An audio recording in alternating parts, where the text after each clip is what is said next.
What if I told you that financial independence has very little to do with how much money you make, and everything to do with how you think? The Stoics, Marcus Aurelius, Epictetus, Seneca, never traded in the stock market. They never followed crypto trends. They never chased the latest economic news. Yet, they were the richest men of their age, not in gold, but in mastery of mind. Because the foundation of true wealth is not money. It's resilience. It's discipline. It's the ability to remain calm while the world around you panics. To act on principle while others act on impulse. To build habits that serve you, not just now, but for decades to come. A volatile market doesn't break the Stoic. It reveals him. While others react to every dip and surge with fear, greed, or confusion, the Stoic stands still. He observes. He reflects. He chooses action based not on emotion, but on reason. And that makes him rare and dangerous. In the modern world, volatility is constant. Economies crash, currencies fluctuate, inflation rises, jobs disappear. But for the Stoic, this is not a reason to lose control. It's a reason to gain mastery. The average person tries to fix the world. The Stoic fixes his inner world. He knows he cannot control the market, but he can control how he responds to it. And in that response lies his greatest power. Seneca once said, "It is not the man who has too little, but the man who craves more that is poor." That's the truth most people never see. They believe more money equals more peace, more income equals more control. But the Stoic knows he who needs less is already free. Financial independence isn't just having enough money. It's about reaching a place where your peace is no longer tied to your paycheck, where your self-worth isn't measured by your possessions, where your mood doesn't swing with the market, where you are no longer a prisoner of external outcomes. That kind of freedom doesn't come from getting rich quick. It comes from becoming the kind of person who doesn't need to. You build it through habits, through discipline, through conscious detachment from consumerism, comparison, and chaos. The Stoic doesn't chase lifestyle. He builds a system. He budgets, he saves, he invests with logic, not emotion. He delays gratification with joy, because he knows that the highest form of power is control over self, not control over others. He is not impressed by luxury. He is impressed by inner clarity, by quiet confidence, by freedom from debt, not just financial debt, but emotional and mental debt.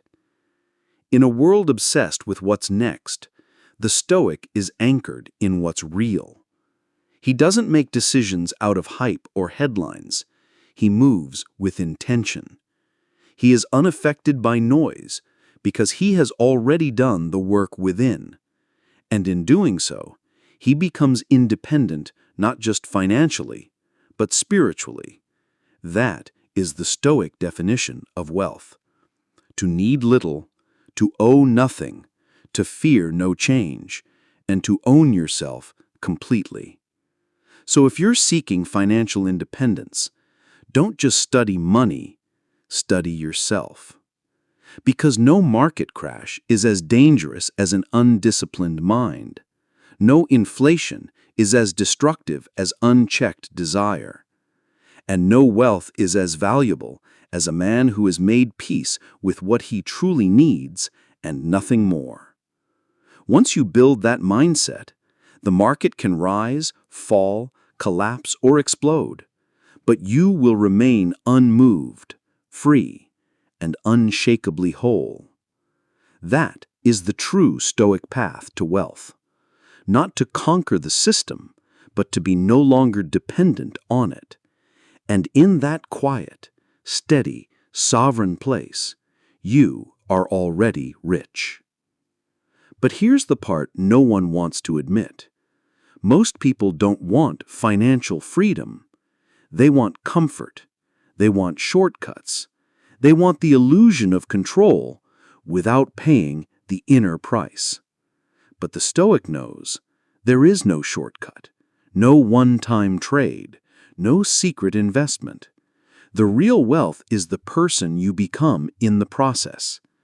A man who delays gratification, who acts with patience when others rush, who saves when others spend, who invests in his mind, in his habits, in his future, not because it's trendy, but because it's true.